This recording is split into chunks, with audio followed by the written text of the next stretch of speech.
सर्वसामान्यांच्या हक्काचा आवाज जागर जनस्थान।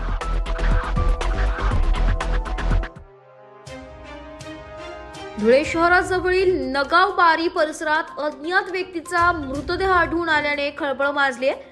धुळे शहरातील नवारी परिसरात असलेल्या सुरूप सिंग नाईक महाविद्यालय परिसरात असलेल्या एका नाल्याच्या काठी अज्ञात व्यक्तीचा मृतदेह आढळून आल्याची माहिती पोलिसांना डायल 112 वर मिळाली असता पोलिसांनी तत्काळ घटनास्थळी धाव घेत सदर मृतदेहाची पाहणी केली आहे। सदर इसमाचा मृतदेह हा नैसर्गिकरित्या झालाय की घातपात हे अद्याप समजू शकलेले नसून शवविच्छेदनासाठी मृतदेह धुळे जिल्हा रुग्णालयात पाठवण्यात आलाय।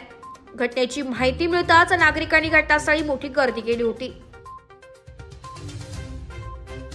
जागर जनस्थानसाठी प्रतिनिधी रूपक बिरारी, धुळे।